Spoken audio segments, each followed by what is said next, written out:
My name is Angela Glajcar. I'm a German sculptor, and I worked in several materials during now more than 2 decades, and paper is my favorite material. So I think we will talk about paper quite a lot today. And so my contemporary sculptures are made out of paper. And I live and my studio is in Germany, but lucky me, I can exhibit my art pieces all over the world. So I'm very happy to have the show in Shanghai right now at Blue Rider Art, and also there was a show at the Paolong Museum 3 years ago. So I'm really very happy to see you and to meet you and to talk about my art. Yeah, I heard about your latest exhibition on in the BOM in Shanghai recently. So can you tell us more about your recent show? The show in Shanghai right now is at the Blue Rider exhibition gallery, contemporary gallery, and it's a show with several paper series. So you can have a kind of overview of different paper series which are created over the past years. And there's also one very new series called Torn Portrait, and the show is called Torn Spaces.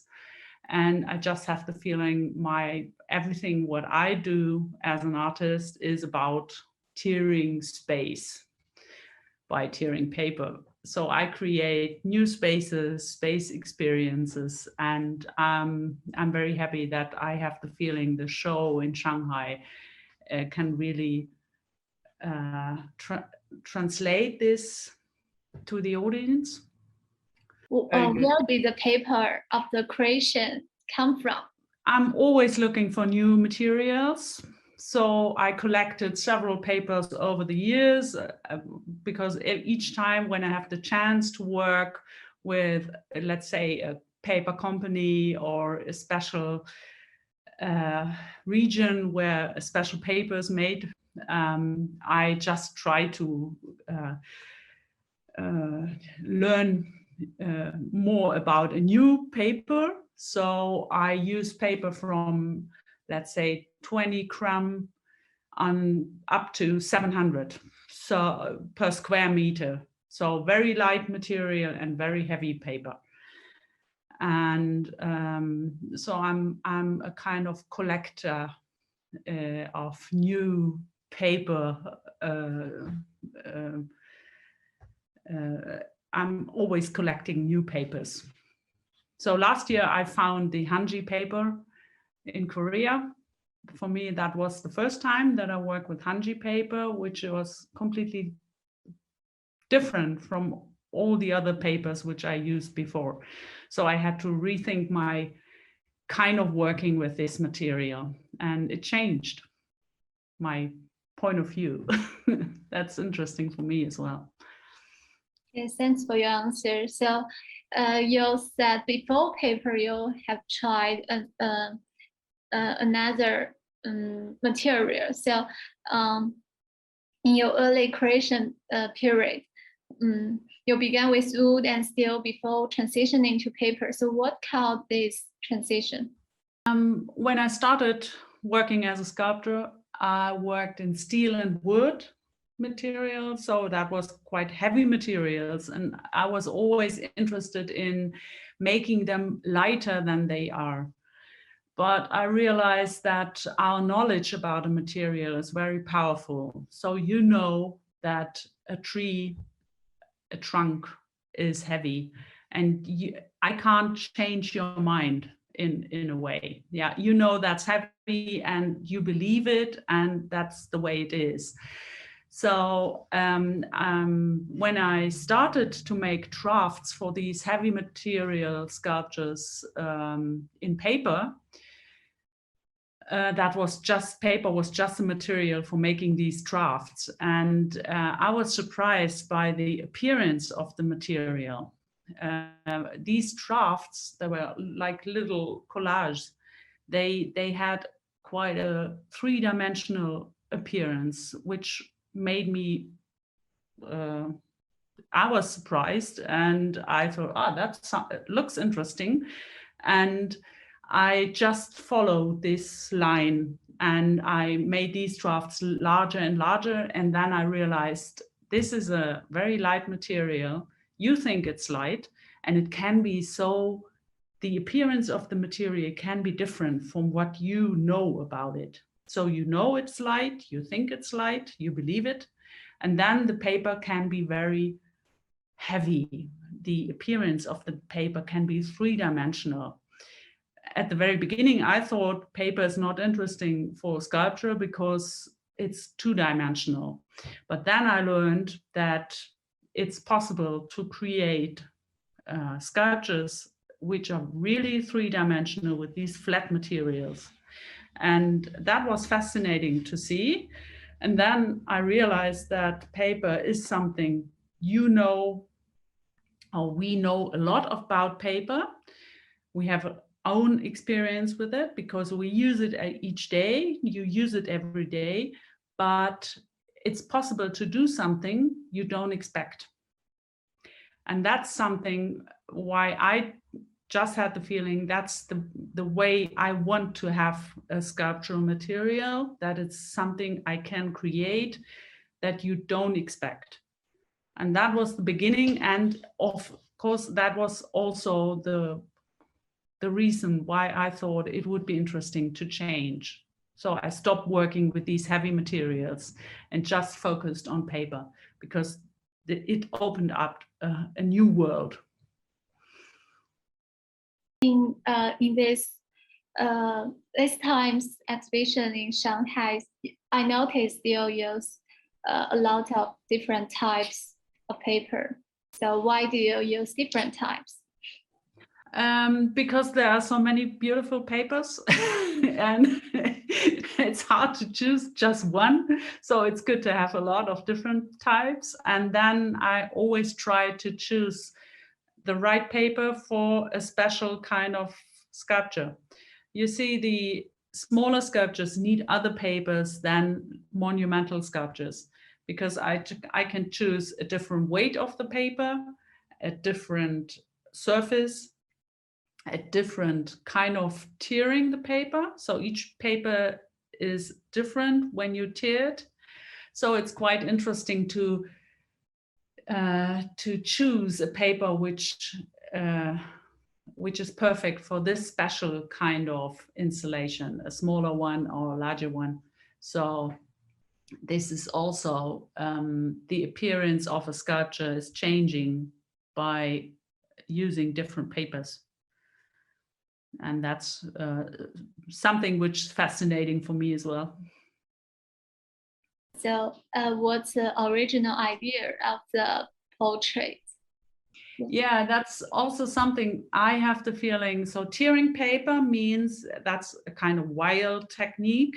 It's not as accurate as cutting paper. And tearing paper means also you can see the inner, the structure of the paper, the fibers, and you see tearing opens the material. And I had a talk to a collector, and he said, you're using white paper, but I feel more than like gray. And as I'm always documenting my sculptures with photos, I just said to him, I use white paper, but if you look at a sculpture of these chafferation, for example, you have a lot of layers and you have all these different grays. So the white, you can't see really white, you just see different kind of gray. And so that was the beginning when I saw, okay, I can use these photos and create something from different shades of gray and layers and create a kind of characteristics which represents a person. So I think it's interesting. You have these kind of, our character is like very, some people have a lot of layers, some are just one torn sheet, or so you can just, I have the feeling I can create different characters, like different people, like different personalities out of these torn edges, and that's something which I like to do.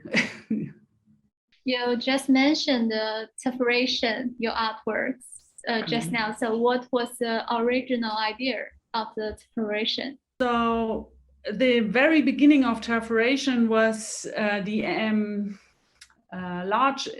So most of the time, there is like a red line through all my art series. One is growing out from the other. So my first paper series is called Contrarius. And these are black and white installations, monumental installations as well, and temporary installations. You can't mount them several times, these large installations. So at the end of the exhibition, I just had the feeling, okay, what to do with the paper. And I made, out of these installations, I created books. And then I just had the feeling, okay, if I come from installation to a book, I can create an installation out of a book. So I just opened a white book in space. So that was the very beginning of perforation, to just put the book like a block, a paper block, to open up the paper block in space. That was the beginning of perforation, and that was in 2006. And the first one was like 18 meters long, so a very monumental piece. And that was the beginning of my biggest series until today. Thank you. So during your creation, is there any difference between small scale works creation and monumental installations? Yeah, in fact, I'm always working on different sizes. So I love to work in a smaller scale because you can just start to work. You don't have to plan and have a lot of models or drafts in advance. It just, smaller sculptures can just grow part by part, sheet by sheet. So that's a kind of freedom during working. That's a wonderful thing you can do in the studio. And then, of course, monumental pieces means you have to have 3D models, you have to prepare everything. And in fact, most of the time, the mounting period on site is the first time that a large scale installation is mounted. So I didn't see it before. I just work on all these parts, and then everything comes together. So the mounting period during an exhibition with monumental pieces is the most important part during the process. And that's not in the studio, that's in the exhibition space. So that's quite a completely different kind of work, working on smaller scales, working on larger scales. And I love this contrast, you see. I love to work in my studio in a smaller scale, all alone, isolated. And on the other hand, it's really brilliant to work on site with, for monumental pieces, and sometimes with a team of people to mount larger installations. So it's a brilliant contrast for me. A lot of my colleagues and my friends are going to see a recent exhibition in Shanghai.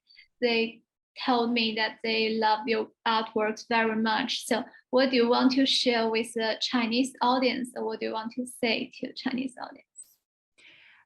For me, it's, so first of all, I'm really honored to have this show in China, as China is so paper was invented in China, so that's a brilliant thing. I really love that.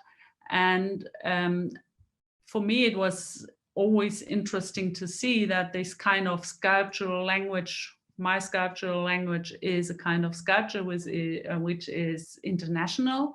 So people are touched, even if we have a complete different cultural background. And that is something which I'm really interested in, that there is a kind of universal language. And the reaction is wonderful to see. So I'm always curious to hear what people see in my sculptures. So my sculptures are completely abstract, and it's up to you what you feel and see. And so when I was in China for the first time in 2019 with these at the Powerlong Museum, it was interesting to hear what people saw in my creation, in the installation. And I was very happy to see that this is something which is in us. It's a universal language, and it touches our feelings, which are human. So it touched something in our body, and the cultural background is not the most important thing. It's more human beings, kind of the very important language. And that's great, because I have the feeling that is a kind of language which we all understand.